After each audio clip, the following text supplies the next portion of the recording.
All right, the geopolitical temperature in the Middle East just spiked, and Indian citizens, they're caught right in the crossfire. Welcome to today's Explainer. We're going to decode the complex, constitutional, geopolitical, and social justice frameworks behind the day's biggest headlines. No fluff, just the facts that matter. Here's the agenda for today. First up, global tensions and tragedies. Then, economics and electoral law. Third, public health and environment. Fourth, rights and social justice. And we'll wrap it all up with a mains practice question. Let's kick things off with Section 1, Global Tensions and Tragedies, focusing specifically on the U.S.-Iran-Hormuz crisis. So, the immediate catalyst here? 3 commercial vessels operating in the Iranian oil trade were just struck by U.S. forces. And here's the kicker. They had Indian crews, Indian ownership, and Indian management.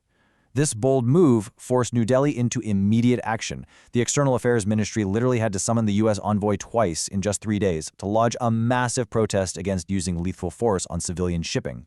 Now, to understand why this is such a tangled diplomatic nightmare, we really have to look at the flag of convenience concept. This is basically a business practice where ships are registered in countries like Panama, Liberia, or the Marshall Islands just to minimize costs. But it completely complicates rescue efforts. Under international law, these ships technically belong to those foreign nations. So it makes it incredibly hard for India to just step in and directly protect its own citizens and interests. And this points to a massive vulnerability for us. We rely on imports for a staggering 85% of our oil. 85%!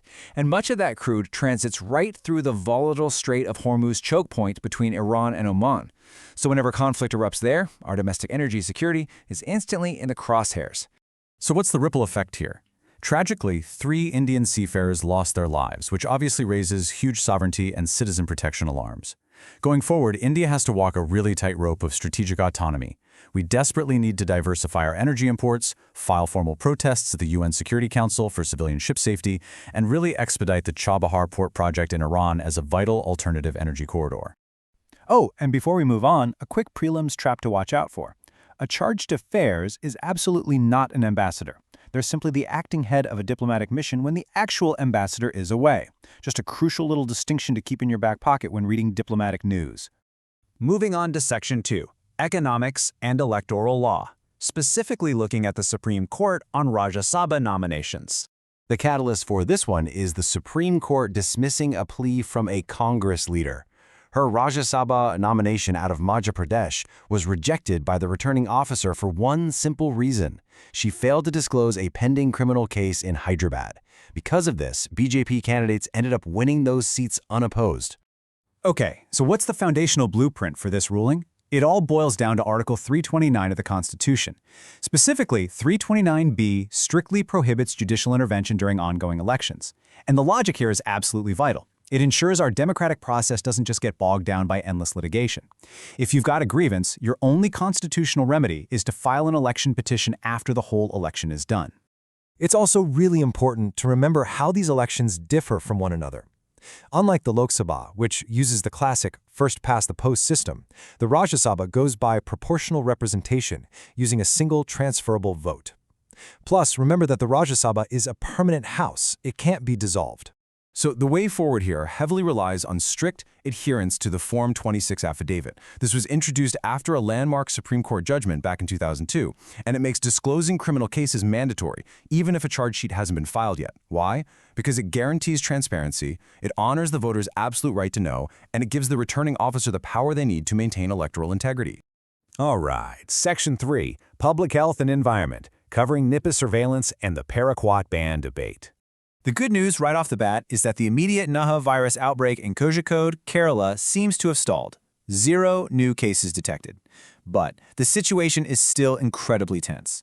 87 contacts, including some very high-risk folks, are under intense surveillance, and authorities are actively running a house-to-house survey across 286 households as we speak. Now, because Nipah is a zoonotic RNA virus with a terrifying fatality rate of 40 to 75% and 0 approved vaccines, our only real strategy is the WHO's One Health approach. We literally can't look at human health in a vacuum anymore. We have to integrate environmental monitoring, like tracking the loss of fruit bat habitats, with animal biosurveillance and super rigorous human contact tracing. By the way, did you know there's a functional difference between our major health bodies during these outbreaks? The National Center for Disease Control, or NCDC, takes care of the on-ground containment and surveillance. Meanwhile, the ICMR, the Indian Council of Medical Research, handles the crucial research side of things, like developing protocols for the monoclonal antibody therapies they're giving to patients. And intersecting right there with human health is our environment. We are currently facing a massive policy dilemma over a deadly weed killer called paraquat. Telangana actually just became the third state to ban it. And the case for a ban is pretty stark. It has a 94% fatality rate in suicide cases. There is no known medical antidote, and it's already banned in 74 countries. But the industry pushback is fierce. They argue it's a cheap option used across 80 lakh acres, and a sudden ban would disrupt sowing seasons and bankrupt small farmers. Ultimately, though, public health advocates are arguing this desperately needs a national ban through an amendment to the 1968 Insecticides Act. Moving to Section 4, Rights and Social Justice, focusing on equality for persons with disabilities. The core argument driving today's editorial calls for a minimum universal disability pension floor rate. The catalyst here is the pretty harsh reality that the 4.5 to 6 crore persons with disabilities in India currently lack any sort of standardized, dignified safety net. The numbers behind our current policies are honestly quite jarring. India spends a mere 0.02% of its GDP on disability welfare. Most states just hand out a highly inadequate, discretionary pension of maybe 300 to 500 rupees a month.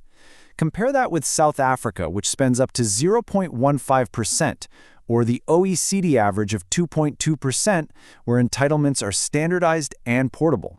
So the structural way forward here demands a total paradigm shift. Yes, the Rights of Persons with Disabilities Act of 2016 was a fantastic step, expanding recognized categories to 21.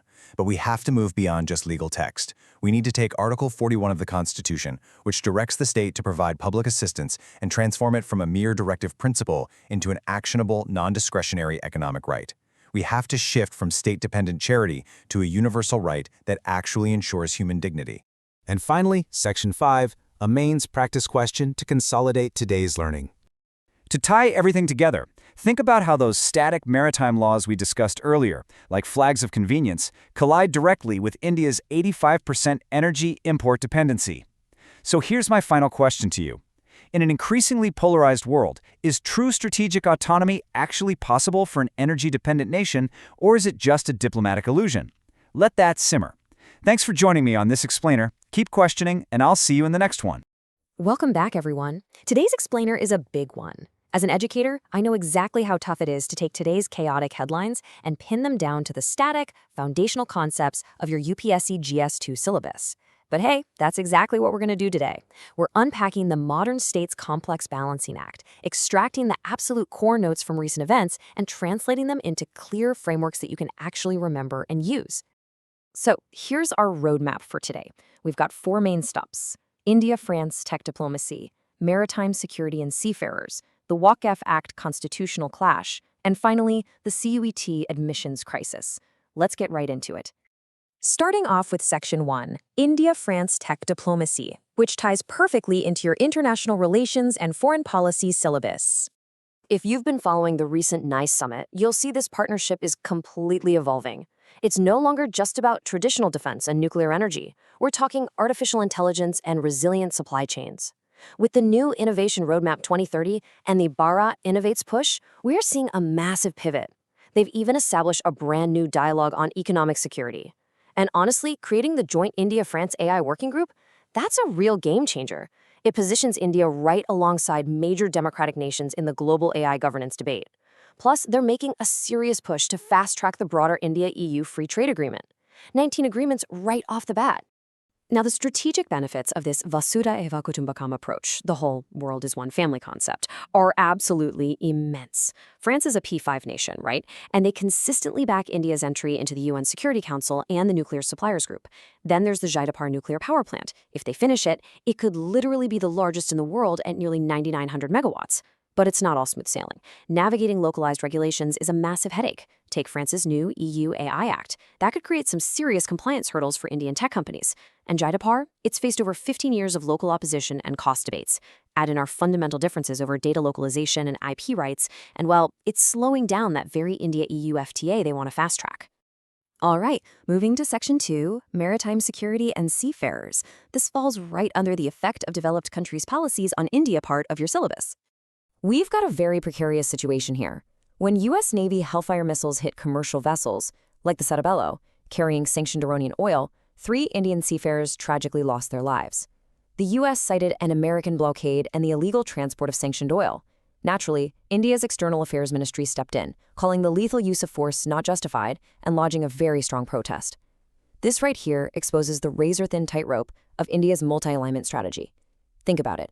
We desperately need that Iranian oil for energy security, but buying it literally puts Indian citizens in the crosshairs of geopolitical blockades. So why is our leverage so limited? This is fascinating, really.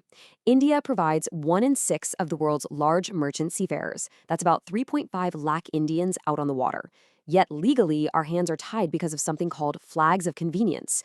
Ship owners register their vessels in foreign countries to dodge taxes and strict rules. So even if literally every single sailor on board is Indian, India has 0 legal jurisdiction over that ship. Crazy, right? To make things worse, the UN Convention on the Law of the Sea, UNCLOS, doesn't even have a global police force or enforcement body. And just to add fuel to the fire, the US hasn't signed UNCLOS and Iran hasn't ratified it. It's a complete legal void. So, what's the fix? India has to step up its game with some robust seafarer diplomacy. We need to draft ironclad bilateral protection protocols directly with the U.S. and Gulf nations to protect our crews in active conflict zones. We also need to get aggressive at the International Maritime Organization, pushing for resolutions that explicitly condemn military attacks on civilian shipping. And on the home front, we've got to incentivize the Indian flagging of vessels under the Sagarmala Initiative. If a ship flies the Indian flag, the Indian government actually gets direct legal jurisdiction and can offer real protection. Okay, let's bring it back to domestic issues with Section 3, the Waqf Act constitutional clash. This links directly to governance and minority rights.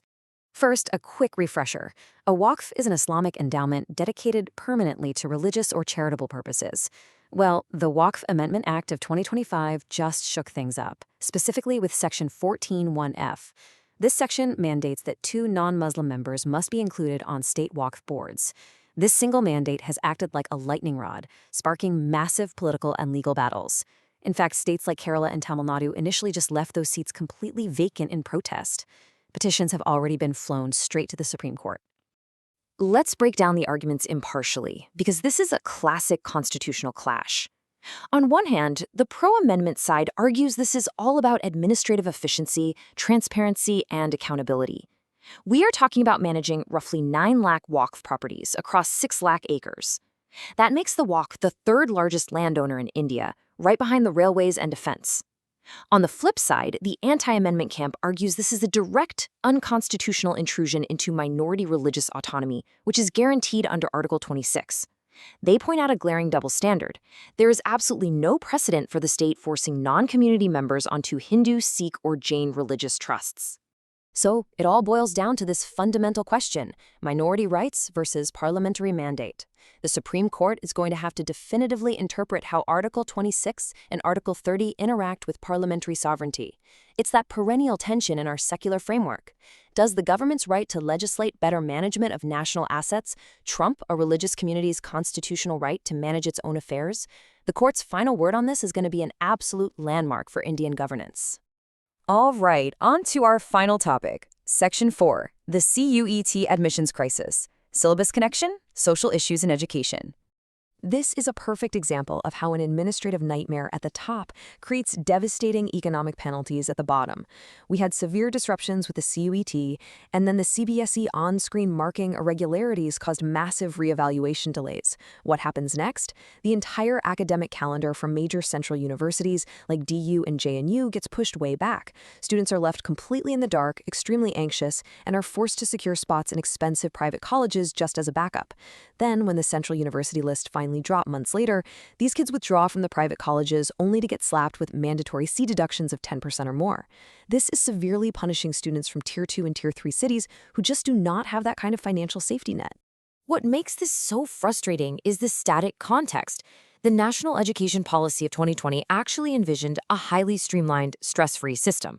The whole point of the National Testing Agency introducing the CUET in 2022 was to reduce the burden of taking a dozen different entrance exams. But the execution, it's been marred by logistical failures and paper leak controversies. Instead of fixing the problem, centralized testing has ended up doing the exact opposite of what it was supposed to do. Let's wrap things up with Section 5, your mains practice question. It's time to synthesize everything we've just talked about. The killing of Indian seafarers by U.S. Navy strikes in the Gulf exposes fundamental gaps in international maritime law and India's limited leverage to protect its citizens abroad. Examine, 15 marks, 250 words. Okay, how do you tackle this? Your introduction needs to hook the examiner. Mention that massive scale of 3.5 lakh Indian seafarers currently at risk. In your body paragraphs, dissect those legal gaps. Point out that the IMO handles technical stuff, not military strikes, and that UN Close has no teeth. Then pivot to India's dilemma. Explain how flags of convenience completely strip away our legal leverage, and how our strategic autonomy is complicated by our need for sanctioned oil. And for the conclusion, hit them with that proactive seafarer diplomacy solution we discussed. So how will you navigate the gaps between international law and national interest? Take this challenge back to your study desk. Keep connecting these chaotic current events directly to your syllabus. And always, always question the legal and political frameworks around you. Understanding the why behind the headlines is what's going to get you those marks. Thanks so much for hanging out with me for this explainer. Review those notes, start drafting your answers, and I'll catch you in the next one. All right, welcome back everyone to today's GS2 Explainer. We are going to cock right through the daily noise and map today's most absolutely critical current affairs straight to your UPSC syllabus. Because look, the trick to mastering Paper 2, it isn't just memorizing a bunch of headlines. It's about connecting the dots. It's about seeing how domestic policy compromises literally shape our global strategic autonomy. So let's just dive right into this masterclass. So here is our agenda for today. We'll start with cyber restrictions and anti-defection loopholes, then pivot to the G7, US-Iran geopolitics, and the H-1B visa fee before wrapping the whole shebang up with a mains practice question. Section 1, Governance and Cyber Restrictions. Okay, so let's look at this perfect storm where internal security meets education policy. We're talking about the unprecedented telegram block right ahead of the NEET UG 2006 re-exam. Now, behind the headline of an app shutdown, there is a very rigid constitutional framework at play. The government didn't just wake up and arbitrarily pull the plug. From a strict GS2 perspective, the administrative power to actually execute this block flows directly from Section 69A of the IT Act.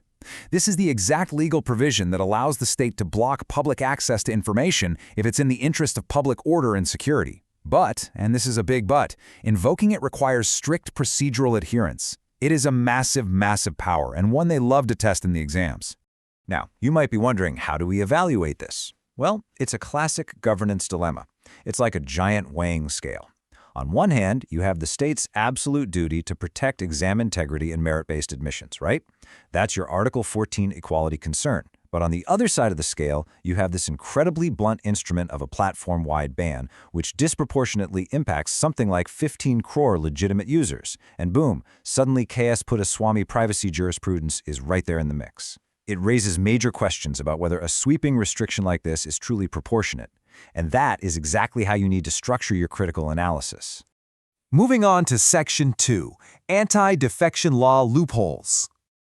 Okay. Shifting gears from the digital world to legislative integrity, we really need to look at the structural vulnerabilities in our framework, specifically the 10th schedule. And guys, watch out for these classic prelims traps. First off, remember the 10th schedule was added by the 52nd Amendment in 1985. It was not in the original Constitution. Second, the merger exception, which, by the way, is the only surviving exception today, requires 2/3 of the original legislator party, not just whoever happens to be present. Third, and this is absolutely crucial, so don't miss this, the Speaker's decision on disqualification is subject to judicial review. Do not confuse the landmark 1992 Kyoto-Holohan judgment with other big ones like Bomai or Keshvananda Bharathi. And finally, independent members face immediate disqualification if they join a political party post-election. Lock those facts in for sure. But you know, beyond the static rules, you really have to understand the modern workarounds. Enter the strategic resignation. This is a pretty clever, if entirely cynical, political maneuver. Basically, legislators resign simply to bring down the total House strength. By doing this, they literally bypass the formal anti-defection framework entirely. It doesn't trigger direct disqualification, because technically they aren't defecting on the floor of the House. Actually, scratch that. They aren't technically defecting at all. They're just leaving. But it fundamentally dishonors the voter mandate and exposes a massive, gaping vulnerability in our current governance structure. All right, Section 3. India at the G7 outreach. Let's pivot outward to international relations and see India's multi-alignment strategy playing out at the recent G7 outreach session in France. When you're evaluating these global summits, your static facts are your best friends. India is a regular guest or outreach invitee representing the Global South. But, and keep this in mind, India is not a permanent member of the Group of Seven. The permanent members are the US, UK, France, Germany, Italy, Japan, and Canada, plus the EU. Seriously, don't let a tricky multiple-choice question catch you off guard on that distinction. During the summit, Prime Minister Modi dropped a highly significant remark. He said, "Mutual trust is the most important strategic asset today. The world suffers from a shortage of trust." This statement just brilliantly encapsulates India's current pitch for Global South leadership. We aren't just there asking for financial aid or developmental handouts. We're seeking equitable, trust-based partnerships in a world order that's, frankly, deeply fragmented right now. And India is navigating this fragmentation through some very immediate, very contrasting diplomatic priorities. Just look at the board. We're seeing friction with the US over tariffs and regional security. But at the exact same time, India is aggressively pursuing economic and energy security elsewhere. We're locking down a massive $2.6 billion uranium deal with Canada while pushing for a free trade agreement. And we're actively working with the UK to operationalize a signed FTA. I mean, this is the literal definition of strategic autonomy in action.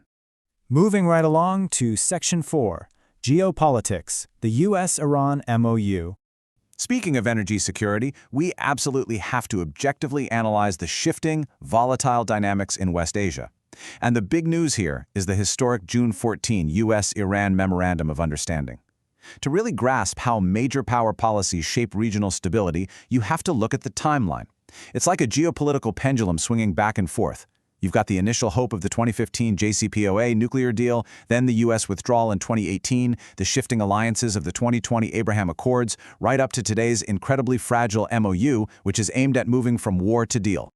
So what does this all mean for us? For your UPSC syllabus, the core issue isn't just the foreign conflict itself, it's the direct impact on India.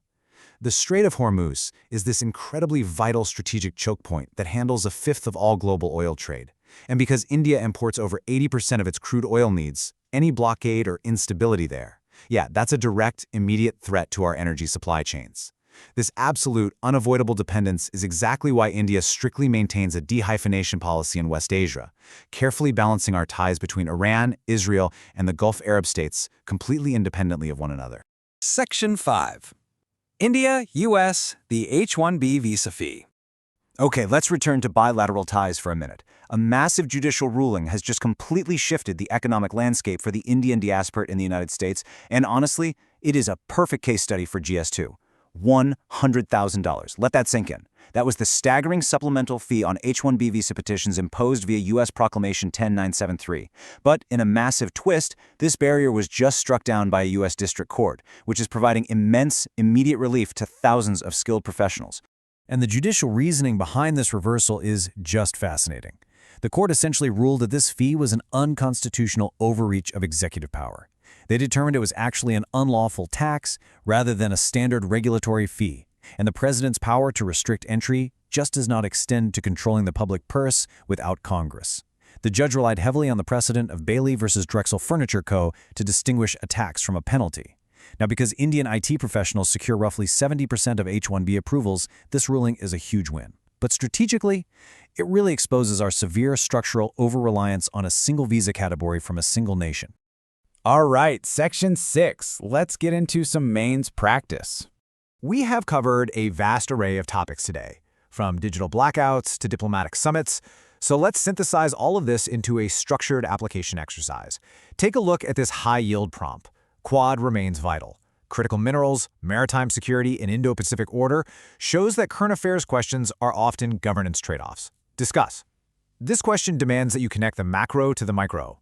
You have to link global maritime security and grouping dynamics right back to our domestic policy compromises. Here's exactly how you build that answer. Start your introduction by connecting a recent trigger, maybe the G7 outreach or that US-Iran MOU we talked about, to broader shifts in the global order. Then, in your main body, analyze the root causes. You want to explicitly mention great power rivalry and energy choke points like the Strait of Hormuz. Finally, detail the multifaceted impact.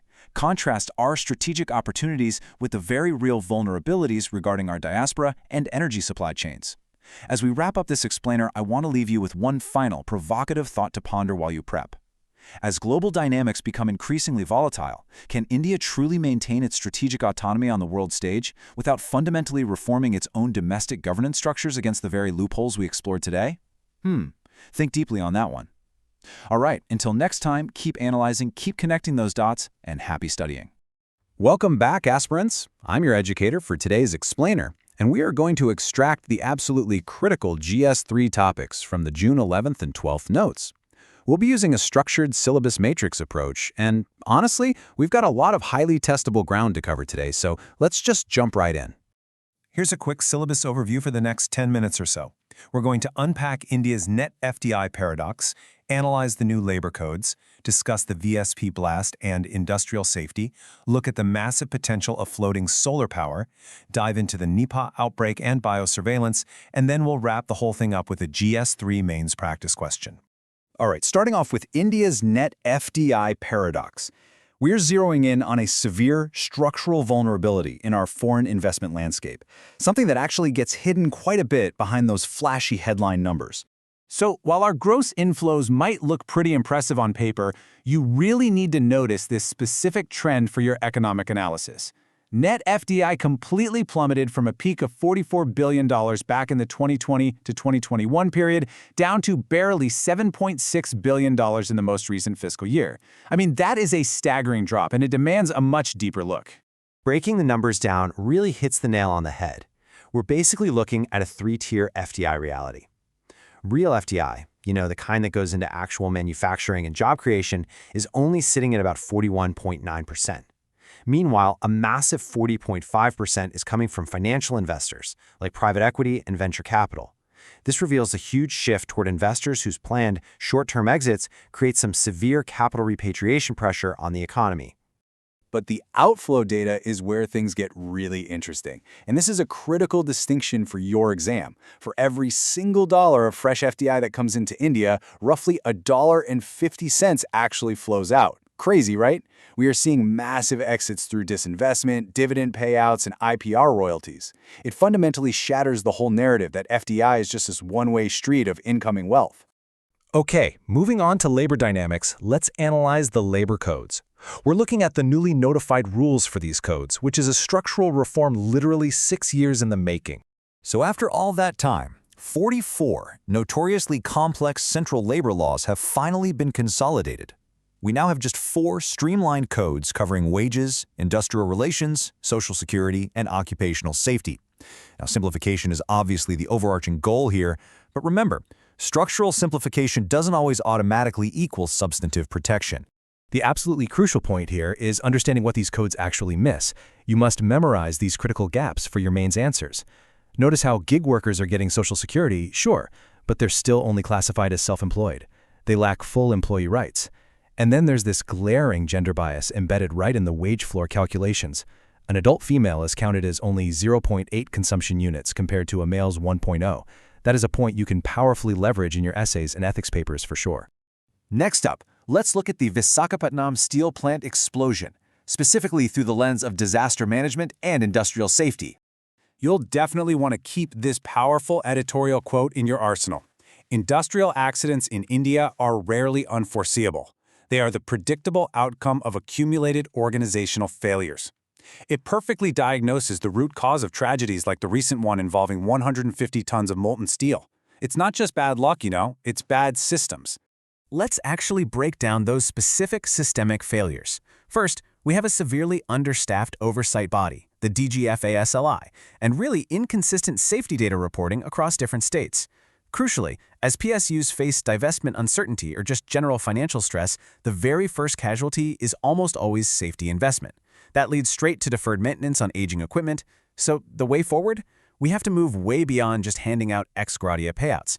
We need mandatory third-party safety audits, and we need to empower actual worker safety committees. Transitioning over to the environment and energy sector, we've got a major update regarding India's renewable energy infrastructure, and this directly impacts our 2030 non-fossil capacity targets. Get this, the National Institute of Solar Energy has just assessed an unbelievable 102.18 gigawatt floating solar potential across our domestic reservoirs. For a land-scarce country like ours, that is a total game changer. Now, for your prelims, make sure you lock in the top 3 states leading this potential: Maharashtra, Madhya Pradesh, and Karnataka. Also jot down that the assessment smartly caps deployment at 20% of any given reservoir surface. Why? Well, because we have to balance our energy ambitions with the local aquatic ecology. We can't just cover the whole thing. So how do we build a balanced mains argument out of this? You've got to weigh the incredible dual benefits, saving valuable agricultural land and reducing water evaporation in our reservoirs, against the very real structural hurdles. Actually, we are looking at about a 25% higher upfront cost compared to standard ground-mounted solar. Plus, there are highly sensitive hardware maintenance issues to deal with, like loosening float joints and unexpected cable breakages. All right, shifting gears entirely to science and technology, let's talk about the Nipah outbreak and biosurveillance, focusing on the recent public health emergency in Kozhikode, Kerala. Okay, here is a classic prelims trap you need to watch out for. Remember, Nipah is an RNA virus naturally hosted by Pteropus fruit bats. It is absolutely not a bacterial infection. Managing it fundamentally requires a One Health approach, understanding that human, animal, and environmental health are all completely interconnected. Please jot down these hard scientific facts. What makes Nipah so incredibly terrifying is the 40 to 75% case fatality rate. Just compare that to COVID-19's 1 to 2%, and you immediately understand the severity here. With an incubation period of 4 to 14 days and 0 approved vaccines in existence, aggressive biosurveillance, exactly like the Kerala model of rapid contact tracing and isolation, is quite literally our only viable defense right now. When you integrate this into your syllabus, remember that managing zoonotic spillovers is not just a medical issue. It is a direct, real-time test of India's state-level rapid response teams and our entire national surveillance infrastructure. It's a massive governance challenge. To wrap up our explainer today, let's look at a GS3 mains practice question and see how all these pieces actually fit together. Take a really close look at this 15-mark question. It perfectly combines the theoretical framework of occupational safety with the very real, recent tragedies we were just discussing, like the Visakhapatnam steel plant explosion. When you're practicing, structure your answer exactly like this framework. Start your intro by linking recent events as foreseeable accidents. Then, in your body paragraphs, prove the organizational failure. Highlight the DGFSLI understaffing, and draw that direct line between financial stress and deferred maintenance. Finally, conclude with actionable solutions that will actually transform India's industrial safety culture. As you review these notes, ask yourself this: if our macro systems, from foreign investment to factory floors to public health, are all showing these structural strains, are our current policy frameworks truly future-proofed? Keep that analytical lens sharp, guys. Thank you so much for joining this explainer, and keep learning. Welcome back, aspirants. Let's jump right in. Today, we're putting on our analytical hats for a high-yield conceptual masterclass focused squarely on General Studies Paper 3. We've combed through the notes from June 13th and 15th, 2026, and extracted only the absolute most crucial mechanisms, impacts, and potential exam traps. Whether you're aiming to lock down those tricky prelims conceptual questions, or you're trying to build a multidimensional mains answer, well, you are definitely in the right place. We're going to directly dissect the core of the syllabus today, so let's get started. Okay, looking at our syllabus map for today's explainer, we've compartmentalized 5 major news items into GS3 buckets to ensure structured retention. We'll be breaking down retail inflation, the new IBC amendment, the paraquat dilemma in environment, dengue all vaccine safety under science, and finally, the Air India 171 disaster management report. Then, we'll wrap it all up with some mains answer writing practice. So, let's dive into Section 1, Economy, Retail Inflation Breakdown, where we'll be analyzing the macroeconomic indicators. 3.9%. That is the May 2026 Consumer Price Index, or CPI, retail inflation figure. Now, this jumped up from 3.5% in April, making it literally the highest we've seen in 16 months. So you might be wondering, what's driving this? Well, it's heavily pushed by food prices. The Consumer Food Price Index is sitting at a pretty hot 4.8%. The real reason this 3.9% figure is making headlines, though, is that it sits just a hair's breadth away from the Reserve Bank of India's absolute target of 4%. You know they operate within that 4% plus or minus 2% band, but 4% is the bullseye, and we are right up against it right now. Now let's look at the static context here, because this is exactly where examiners absolutely love to set traps. A classic prelims trap is assuming the RBI compiles the CPI just because they use it as their primary target. No way. The CPI is actually compiled by MOSPI, the Ministry of Statistics and Program Implementation. Also, take a really close look at the base year for WPI, the Wholesale Price Index. It has just been newly updated to 2022-23. It is no longer 2011-12. So keep these distinctions crystal clear in your mind. CPI is consumer level compiled by MOSPI, WPI is factory gate by DPIIT, and the RBI strictly targets the CPI. But to truly understand that 3.9% headline, we absolutely have to talk about the base effect. When you read the news, you always have to ask yourself, is inflation actually surging or is the math just skewed? See, if the prices in May of the previous year were abnormally low, the percentage increase to this year looks mathematically massive, right? It artificially inflates the current 3.9% narrative. Grasping this base effect proves your conceptual clarity goes way beyond just memorizing data points. Moving right along to Section 2, Economy, the IBC amendment, specifically the CIIRP and the evolution of insolvency resolution. Okay, before we delve into the new law, we need to understand the exact problem it's trying to solve. Enter the Chakravyuha challenge.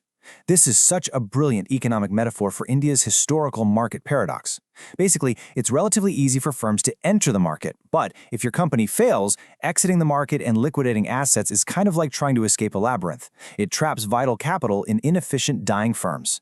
The IBC was initially created back in 2016 to break this cycle, and this new 2026 amendment introduces the Creditor-Initiated Insolvency Resolution Process, or CIRP, as the next evolution to finally free up this trapped capital.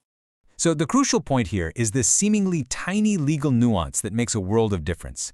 In the old system, shaped by the Vidarbha Industries ruling, the law said the NCLT may admit insolvency cases. That one single word gave the tribunal discretion, which, as you know, caused massive delays. The new CIIRP amendment changes that word to shall. If there's a proven debt default, admission is now mandatory. This completely removes NCLT discretion and aggressively speeds up the whole process. However, we've got to remain balanced here. Critics argue that because this fast-track CIIRP is currently limited to only notified financial institutions, it essentially creates an arbitrary hierarchy, locking out smaller creditors. Oh, and here's a quick prelims trap to jot down in your notes. The NCLT, the National Company Law Tribunal, is a statutory body created under the Companies Act. It is absolutely not a constitutional court. Let's shift gears to Section 3, Environment, the Paraquat Dilemma, Balancing Agriculture and Public Health.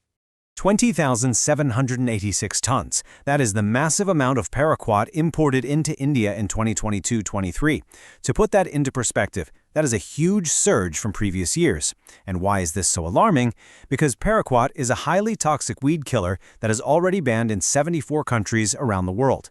It's notorious for causing fatal pulmonary fibrosis, and tragically, there's absolutely no known antidote. Now, as future administrators, you have to view this impartially. A national ban definitely has strong public health backing. I mean, paraquat accounts for a 94% fatality rate in suicide cases precisely because there's no antidote, and accidental occupational deaths among farmers are steadily rising. Banning it would also perfectly align India with the Rotterdam Convention. But look at the industry counterarguments. It's a highly effective, extremely low-cost option that's currently relied upon across 80 lakh acres of farmland. A sudden ban could severely disrupt the crucial Kharif sowing season, and frankly, the alternatives are just way too expensive for marginal farmers. Oh, alert! A major prelims trap to note right here. Paraquat is a herbicide, meaning it kills weeds. It is not an insecticide that kills bugs. Also, remember that the Rotterdam Convention specifically deals with prior informed consent for hazardous chemicals. Do not confuse it with the Stockholm Convention, which deals with persistent organic pollutants. All right, on to Section 4, Science, Dengue all vaccine safety. Navigating biotechnological risks. The absolute core scientific concept you need to grasp here is ADE, or antibody-dependent enhancement. Dengue is super tricky because it actually has 4 different serotypes. If you get infected by one serotype, your body develops specific antibodies. But if you later get infected by a completely different serotype, those old antibodies don't neutralize the new virus. Instead, they actually grab the virus and help it invade your cells even faster, which leads to severe dengue hemorrhagic fever. Recently, Brazil had to totally suspend its Butantan DV vaccine because of severe adverse events linked directly to ADE. And because India's upcoming tetravalent dengue all vaccine, which is currently in phase 3 trials, uses similar technology, this raises some absolutely critical safety questions that our regulators must answer. So how do we solve this? Well, through strict pharmacovigilance. Regulators need an extended post-launch monitoring period of at least 3 years. We also desperately need mandatory pre-launch serology testing to screen for that ADE risk before actually giving the shot. We have to remember the tragic dengue precedent in the Philippines, where adverse ADE events in children only appeared years after vaccination. India's CDSCO has to implement dengue-specific safety protocols right now. Oh, and a quick prelims fact to keep in your back pocket. The Aedes aegypti mosquito, which is what spreads dengue, primarily bites in the daytime, unlike the malaria-carrying Anopheles mosquito. Moving to disaster management with Section 5, Air India 171, Aviation Safety and Accountability. The AAIB has just released its interim statement on the devastating Air India Flight 171 crash that occurred last year in Ahmedabad, resulting in 260 total fatalities. And honestly, the findings are chilling. The fuel control switches on the Boeing 7878 Dreamliner were found in the cutoff position. Furthermore, data from the cockpit voice recorder, the CVR, indicates deliberate human intervention prior to the crash. Because of the international nature of aviation, international bodies like the US NTSB and the UK AAIB are also heavily involved in this investigation under the protocols of the Chicago Convention. Now, from an exam perspective, you absolutely must understand the institutional architecture here to avoid a very common, highly tested prelims trap. Both of these bodies fall under the Ministry of Civil Aviation, but they have completely distinct roles. The AAIB, the Air Accident Investigation Bureau, strictly investigates accidents to find the root causes. They do not punish. On the other hand, the DGCA, the Directorate General of Civil Aviation, is the regulatory body. They're the ones who issue pilot licenses, certify aircraft, and legally regulate the airlines. Please do not mix these two up. Finally, let's pull all this together in Section 6, Mains Answer Writing Practice, Synthesizing Knowledge into Strategy. All right, here is our practice question for today's explainer. India's failure to regulate paraquat, despite being a signatory to the Rotterdam Convention, reflects systemic weaknesses in its pesticide regulatory architecture. Critically examine and suggest reforms. Notice the gravity of this prompt. It demands that you demonstrate a really clear understanding of international treaties, our domestic laws, and the complex socioeconomic realities on the ground for our farmers. Let's rapidly break down the exact framework you'd need to score maximum marks here. Your intro needs to hit hard with the facts. Mention that 74-country ban contrasted with the recent domestic fatalities. In the body, you must balance the critical examination aspect. First, expose the regulatory gaps, like how we're still relying on the outdated Insecticides Act of 1968 and failing to utilize the Rotterdam Annex III.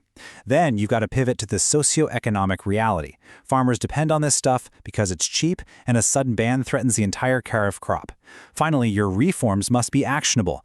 Propose an independent National Pesticide Regulatory Authority, or NPRA, and aggressively advocate for state-backed integrated pest management. This right here is exactly how you show depth and balance to the examiner. I want to leave you with this final overarching thought for the day. True governance isn't just about drafting regulations. It's about building the institutional capacity to enforce them without crippling the very citizens they aim to protect. Are our institutions ready? This is the underlying theme of everything we analyze today in this explainer, from the economic balance of the IBC-CIRP amendment to the scientific foresight needed for dengue all to the tragic regulatory challenges of paraquat. Keep asking these systemic questions as you study. Stay focused, stay curious, and I will catch you in the next one. Hey everyone, let's jump right into today's explainer. We are breaking down the absolute highest yield GS3 topics straight from the June 16 and 17 notes, completely geared to equip you for both prelims and mains. Look, we all know the daily syllabus grind can feel totally overwhelming, so we've structured this to cut through the noise. We're going to use these concepts to sharply focus your learning and lock in the exact data points you'll need on exam day.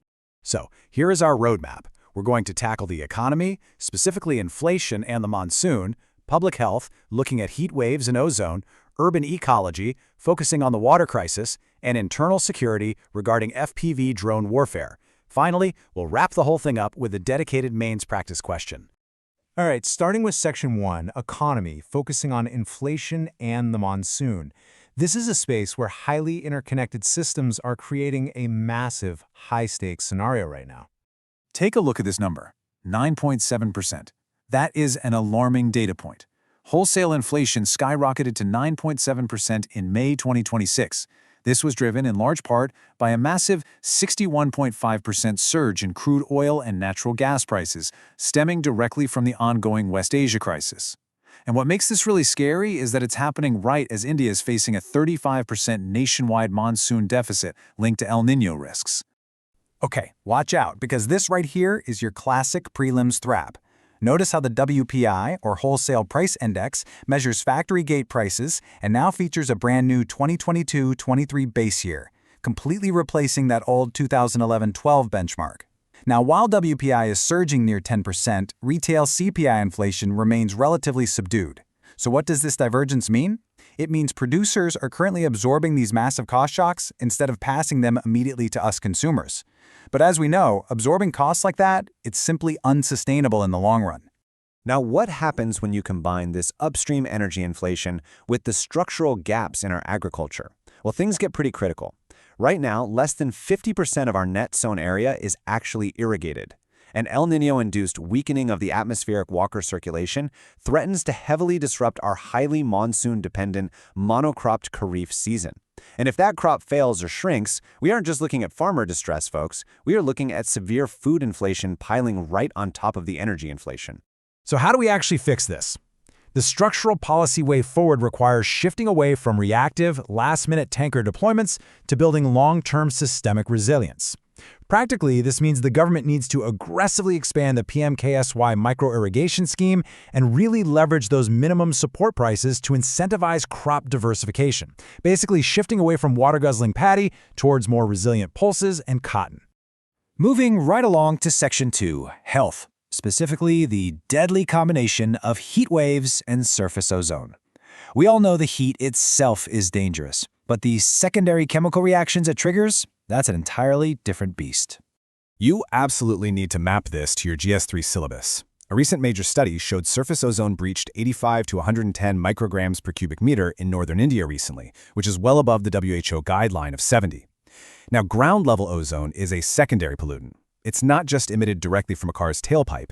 Instead, it forms when intense sunlight reacts with nitrogen oxides and volatile organic compounds. This invisible, toxic gas was linked to over 26,500 deaths from cardiac and pulmonary diseases during the 2024 heat waves alone.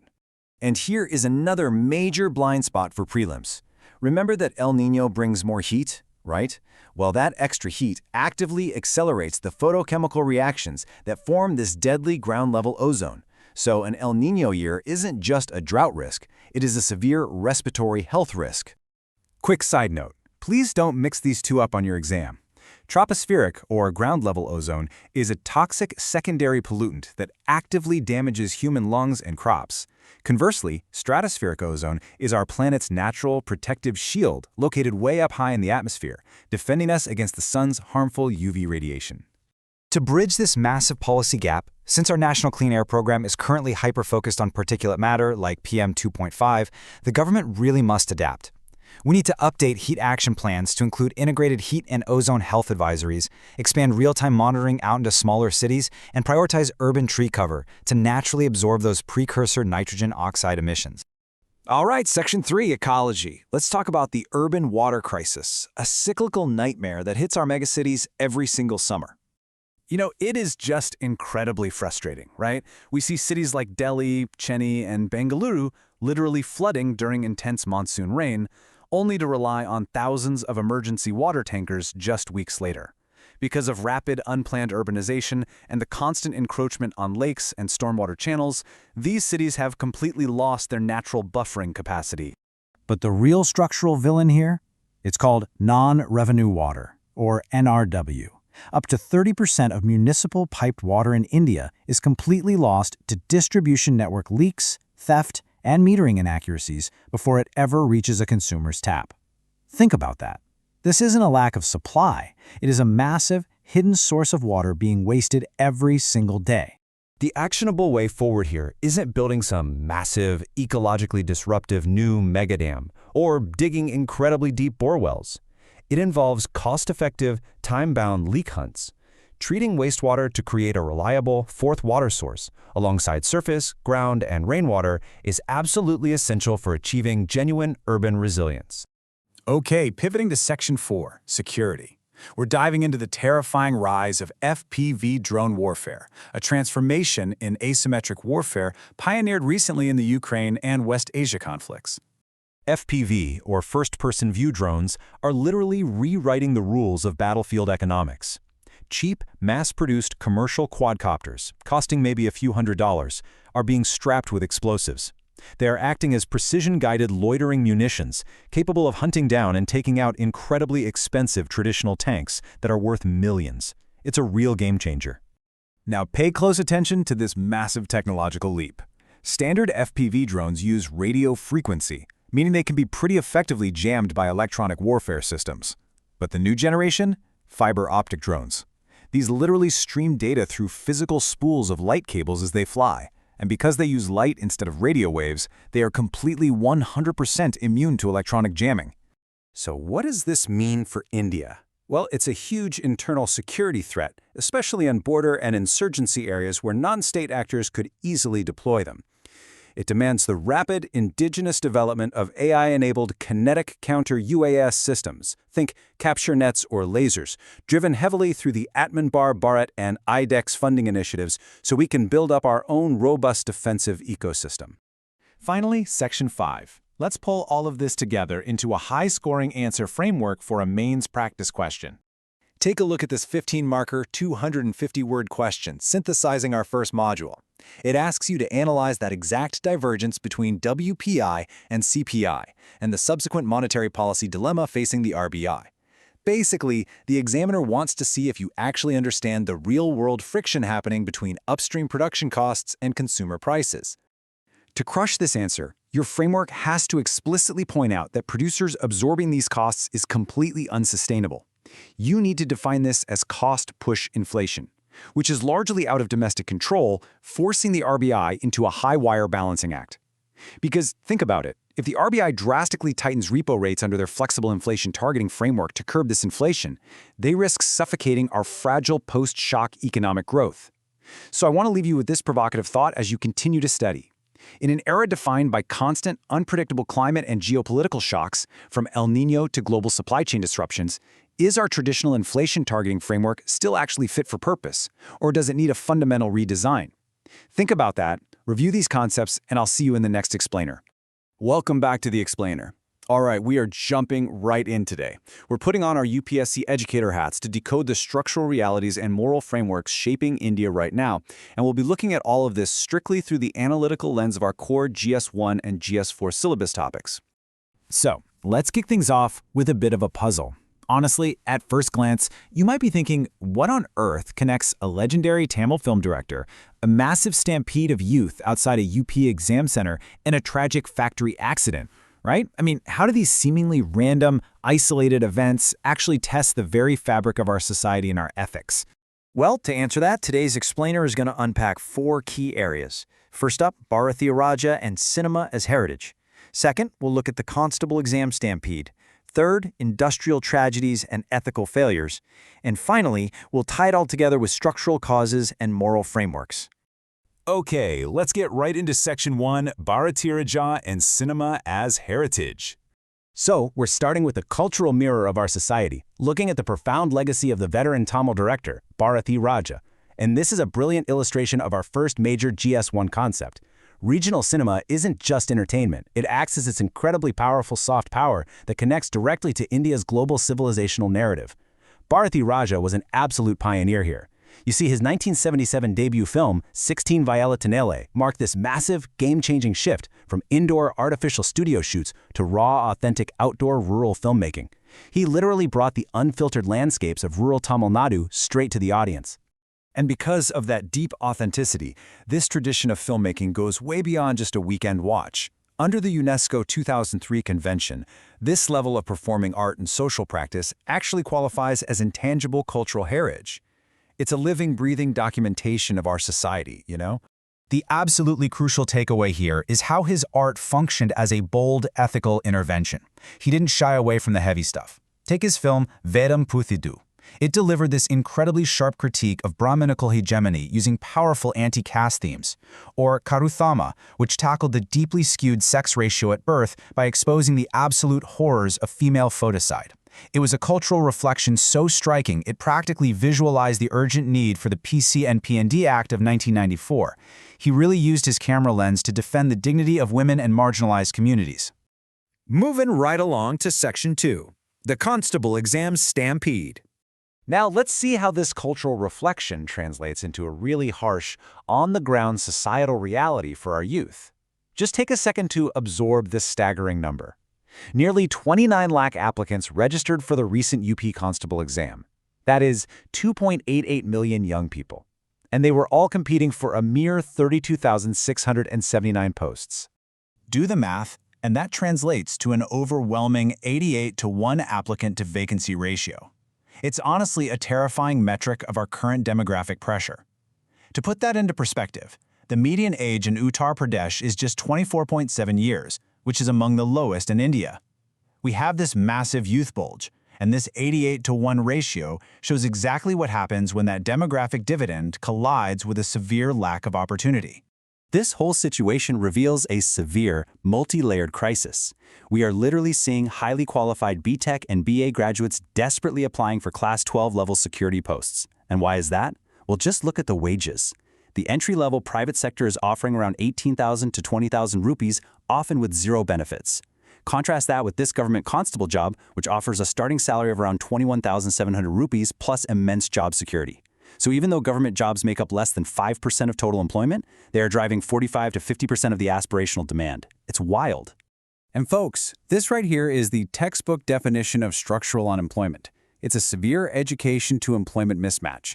Our engineering colleges are pumping out graduates, but because of low industrialization and a lack of matching private sector jobs, those skills are just sitting there, unutilized. It really demonstrates how our demographic dividend risks turning into a demographic disaster if we don't see massive skill integration, like what the NEP 2020 suggests, and some serious industrial growth.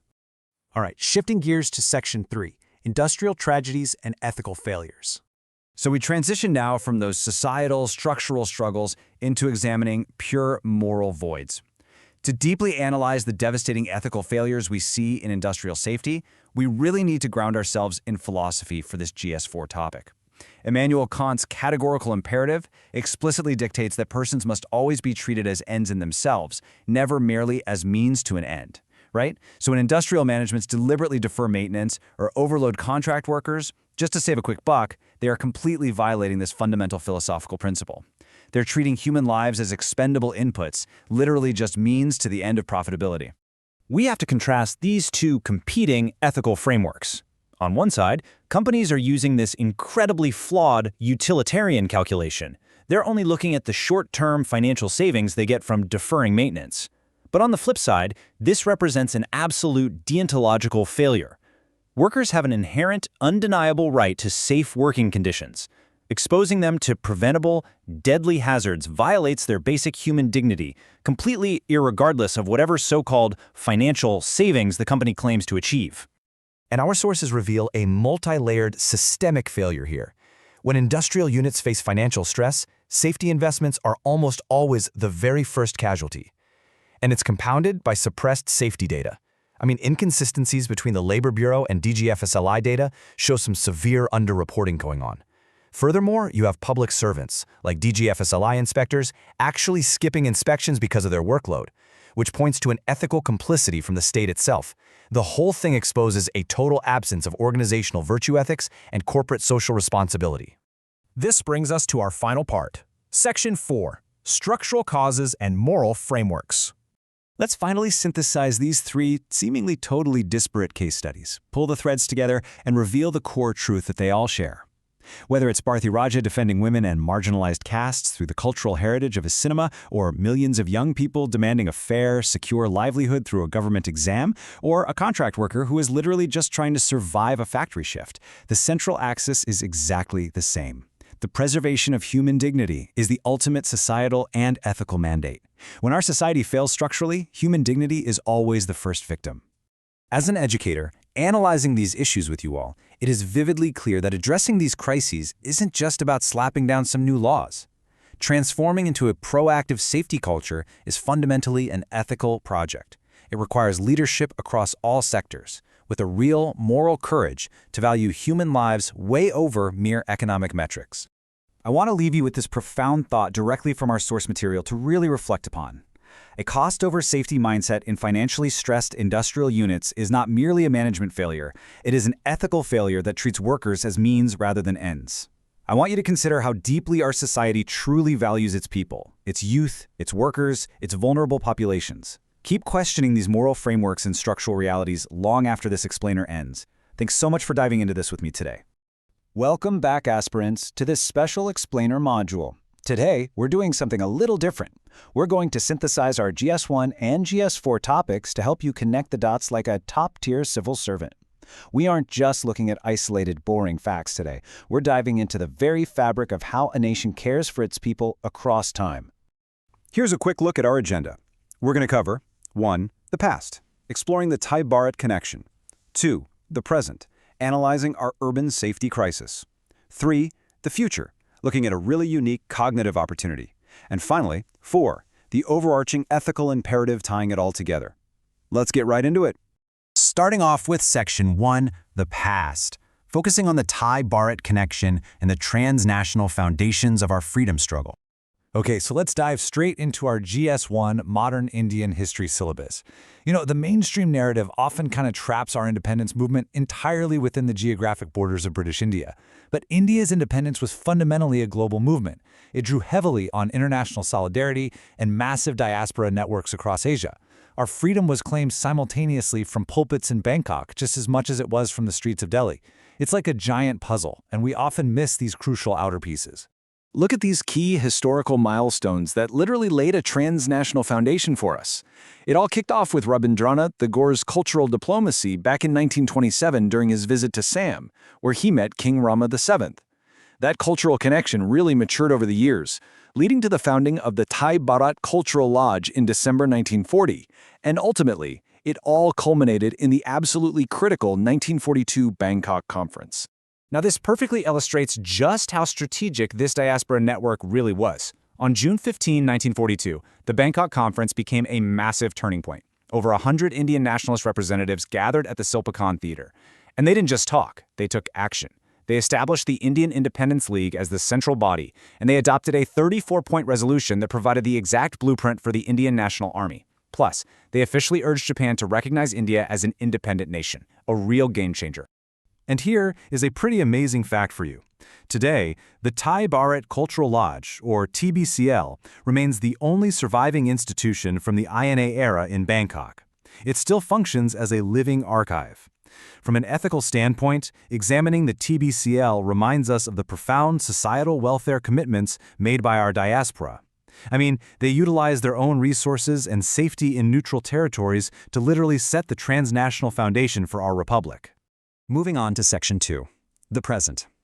And unfortunately, we're looking at a severe urban safety crisis. So, if our past was built on rigorous planning and collective sacrifice, our present, well, it often struggles with some pretty severe ethical failings in urban governance. The tragic fire in Tughlaqabad is a grim case study of this. The core issues here: unauthorized construction, totally inadequate fire exits, and poor enforcement of building codes. These aren't just minor administrative oversights. No, they represent an absolute systemic failure. We have to fundamentally shift our mindset. We need to move away from the current paradigm of reactive accident management toward what is ethically required: a true proactive safety culture. Right now, our urban centers operate on this tragic cycle of disaster, followed by a sudden reactionary crackdown, which, honestly, usually just ends up displacing the most vulnerable people anyway. Let's break down this contrast. A reactive management approach basically waits for a tragedy to happen, then it hands out ex gratia payouts to victims and uses blanket ceiling just to manage public outrage. It's totally backward. A proactive culture, on the flip side, is preventative. It rigorously enforces the National Building Code of 2016 and conducts regular safety audits well before disasters strike, rather than just resorting to reactionary panic after the fact. And here is the crucial takeaway for your GS4 papers, the underlying ethical implication. Ignoring building codes or turning a blind eye to unauthorized construction just to reduce costs, that is a deep deontological failure. It treats human safety as a mere cost center. This violates a fundamental categorical imperative and the basic duty of care that the state, and honestly organizational leadership, owes to its citizens. A citizen's dignity and their right to life are absolutely not contingent on profitability. All right, pivoting now to Section 3, the future. Let's talk about the 7-point IQ opportunity in early childhood development. Think about it. If we're failing to protect our citizens with physical infrastructure in the present, how in the world are we nurturing them for the future? Let's examine this through our GS4 lens of early childhood development. This is a fascinating topic because it sits right at the intersection of health, governance, and ethics. 7. I want you to literally burn this number into your memory. According to the Vellore cohort study, children who attend Anganwadis regularly score a massive 7 IQ units higher than non-attenders, and that's even after accounting for poverty. This isn't just a slight bump. This is a staggering, transformative public health metric. But you might be wondering, where exactly does this 7-point leap come from? Well, it doesn't just come from giving them more calories. Evidence from landmark studies shows that for stunted children, adding psychosocial stimulation, specifically these simple acts of love, talk, and play, alongside nutritional supplements is what truly transforms their cognitive development. Remember, the brain consumes 20% of the body's energy at rest. Early stimulation is literally the fuel for that cognitive fire. So, how do we harness this massive opportunity? An ecological approach is required. We have to utilize existing government schemes to seamlessly align the kitchen, the classroom, and the creche. This means integrating nutrition and early learning through Poshan Bipadaya, implementing the Adrashila play-based framework directly in Anganwadis, and then extending that crucial stimulation right into the home with Navchatama. Finally, Section 4, the ethical imperative of intergenerational justice, synthesizing our past, present, and future. So how do we weave the historical legacy of the diaspora, the current crisis of urban safety, and the incredible potential of childhood development all together? It all comes down to intergenerational justice. This is the profound ethical obligation that we, the present generation, have toward future generations. Whether it's the diaspora fighting for a free nation they might never even get to live in, or us demanding fire safety and investing heavily in Anganwadis today, ensuring today's neglect doesn't perpetuate tomorrow's inequality isn't just a policy choice, it is our moral obligation. The grand vision of Viksit Bharat 2047, a fully developed India, requires holistic, forward thinking. Progress is going to ring entirely hollow if we just prioritize concrete infrastructure and reactive enforcement over human cognitive development, structural safety, and basic citizen dignity. We simply cannot build our future solely on calories and Instagram aesthetics. It requires a rock-solid bedrock of ethics and capacity building. So I want to leave you with this final, vital thought to ponder for your exams and for your future careers as public servants. How can we truly arrive as a developed nation by 2047 if our foundational governance lacks this level of ethical foresight? Something to really think about. Thank you so much for joining me in this explainer, and keep connecting those dots out there. Welcome to The Explainer. As your UPSC mentor, I'm absolutely thrilled to have you here today. We're going to dive right into the crucial June 16th and 17th notes and extract some incredibly high-yield societal and ethical analysis for your mains preparation. We're talking demographics, historical grievances, media ethics, and some really cutting-edge tech dilemmas. Here is our syllabus map for today. 1. Census 2027 demographic shifts. 2. Kashmiri Pandits Society and Policy. 3. Social media and news ethics. And 4. AI healthcare and non-maleficence. All right, let's jump straight into Section 1. Census 2027 demographic shifts. Now, really think about the societal impact of this number. We're analyzing the monumental mapping of 75.98 lakh houses in Delhi alone during this house listing phase. This is a vital, honestly unprecedented update. Remember, our last census was way back in 2011. Because of pandemic disruptions, we've had a massive 15-year delay, and that's left a huge blind spot in our social indicators and population composition data.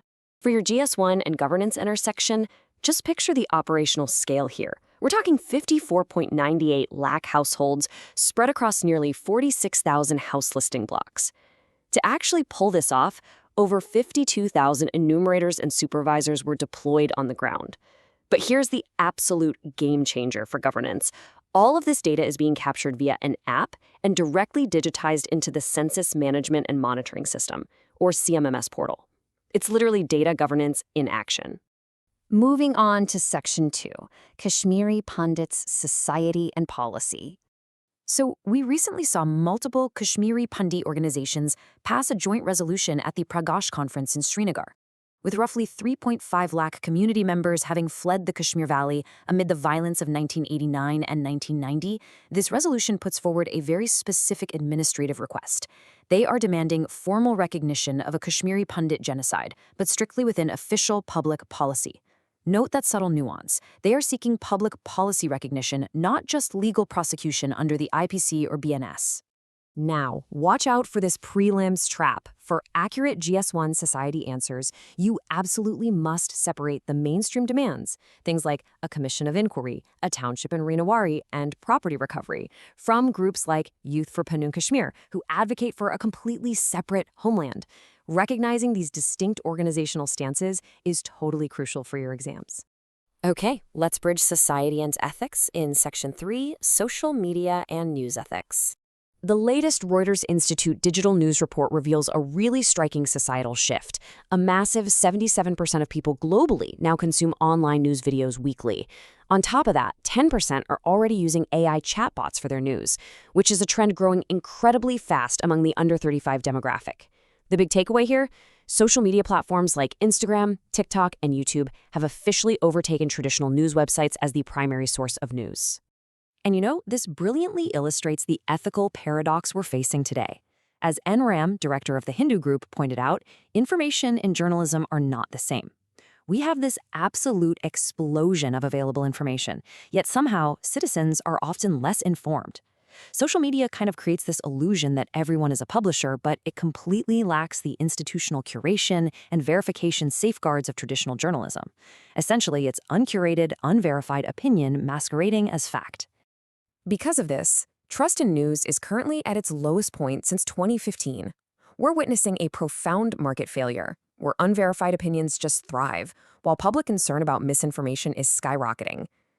But hey, beware of some prelims traps regarding this data.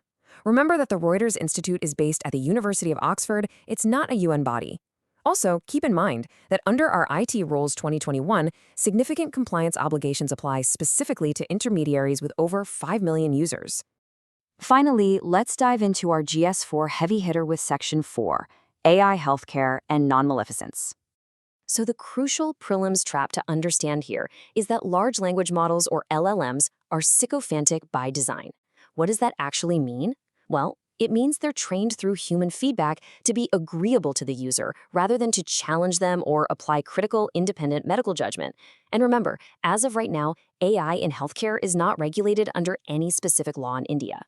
This brings us directly to a core concept of medical ethics, non-maleficence, which simply means do no harm.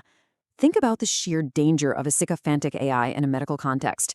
If a patient inputs their symptoms and suggests it might just be a minor issue, a sycophantic AI might just agree to please the user, wrongly reassuring them. If this causes delays in something severe like a cancer diagnosis, it directly violates the principle of non-maleficence, creating profound, tangible physical harm. For your mains framework, you'll want to categorize these concepts. You have to contrast the beneficence, that is, the immense opportunity of democratizing access to medical information for Tier 2 cities and empowering patients, against the heavy risks, like the sycophancy we just discussed, and a massive accountability gap. Because think about it, unlike a human doctor, an AI tool has zero professional liability. If it makes a fatal mistake, who exactly is held accountable? I'll leave you with this synthesis question to practice your answer writing. Discuss the ethical paradox of declining trust in media alongside the principle of non-maleficence in AI healthcare. How can governance bridge these modern accountability gaps? How will you, as a future administrator, balance these incredible societal vulnerabilities with ethical governance? Dive into your notes, structure those thoughts, and keep learning. Thank you so much for joining me on this explainer. If you're ready to really practice all 8 mains questions from today's news, and you want to get your hands on prelims MCQs and detailed notes, go ahead and download the complete PDF. Just scan the QR code on your screen or use the link in the description to join our Telegram channel. Keep up the amazing work, stay consistent, and I will see you in the next explainer.